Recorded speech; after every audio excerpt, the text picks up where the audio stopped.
नागपुर शहर के अंबाजरी थाना क्षेत्र में 15 अप्रैल 2025 को अग्निशस्त्र का इस्तेमाल कर गंभीर हत्या करने का मामला सामने आया था। घटना के बाद आरोपी नागपुर से फरार हो गए थे। नागपुर शहर अपराध शाखा द्वारा तकनीकी विश्लेषण के आधार पर पता चला कि आरोपी वारासिवनी बालाघाट में है, लेकिन वे लगातार अपना ठिकाना बदलते रहे। मुख्य आरोपी शैलेश उर्फ बंटी हिरनवार और उसके साथी घटना के बाद भंडारा, कोलकाता, विशाखापट्टनम और तिरुपति बालाजी होते हुए बल्लारशाह और गोंदिया पहुंचे। आरोपी बार बार मोबाइल नंबर और सिम कार्ड बदलते हुए पुलिस को चकमा देने का प्रयास कर रहे थे। आखिरकार 3 पुलिस पथकों ने बुद्धिमत्ता और मेहनत से पीछा करते हुए नवेगांव बांध रेलवे स्टेशन और गोंदिया बस स्टैंड से मुख्य आरोपी शैलेश उर्फ बंटी हिरनवार समेत अन्य आरोपियों को गिरफ्तार कर लिया। यह कार्रवाई पुलिस आयुक्त रविंद्र सिंगल, सह पुलिस आयुक्त निसार तंबोली, अपर पुलिस आयुक्त अपराध संजय पाटिल और पुलिस उपायुक्त डिटेक्शन राहुल माकनीकर के मार्गदर्शन में पूरी की गई। नियर अबाउट आम्ही आतापर्यंत 8 आरोपींना अरेस्ट केलेले आहे। याच्यामध्ये आणखी 6 आरोपी असण्याची शक्यता आम्हाला वाटते। शिवाय जसा जसा तपास पुढे जाईल त्यामध्ये आरोपी वाढण्याची शक्यता नाकारता येत नाही। एकंदरीत तपासादरम्यान आम्हाला असं निष्पन्न झालं की आरोपींनी मार्च महिन्याच्या शेवटच्या आठवड्यामध्ये हे पिस्टल वगैरे हत्या करण्यासाठी एकत्रित करण्यात आलं होतं आरोपींकडून आणि एप्रिलच्या पहिल्या आठवड्यामध्ये एप्रिल और मार्च यांच्या पहिल्या आठवड्यामध्ये यांनी उत्तर प्रदेशामधून गोळ्या मिळवल्या आणि आरोपींचं मुख्य टार्गेट होतं की त्याच्यामध्ये काही लोकांना शेखू ह्यांच्या पवन हिरनवारचा ज्यावेळेस मर्डर झाला होता तर पवन हिरनवारच्या मर्डरमध्ये जे सहाय्य करणारे आरोपी होते आणि त्याच्या गँगमधले जे लोक होते तर त्या गँगमधल्या काही ह्यांच्या टार्गेट होते। पर्टिक्युलरली प्रवेश गुप्ता, भांबुर्डे हे लोक यांच्या टार्गेटवरती होते आणि त्यांचा मर्डर करण्याचा यांचा मानस होता।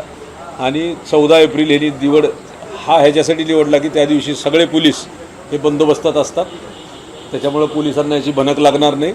आणि प्रवेश गुप्ता दरवर्षी पांढराबोडीमधून एक आंबेडकर जयंतीची रॅली काढतो आणि त्या रॅलीमध्ये तो समाविष्ट असतो आणि मग त्या रॅलीमध्येच त्या ठिकाणी प्रवेश गुप्ताचा मर्डर करणे, फायरिंग करणे असा उद्देश होता। पण आरोपीच्या दुर्दैवाने प्रवेश गुप्ता त्या दिवशी त्या रॅलीमध्ये आला नाही आणि त्यामुळं मग आरोपी ती रॅली निघून गेली आणि आरोपी त्याचा शोध घेत राहिले। आरोपींना तो मिळून आला नाही।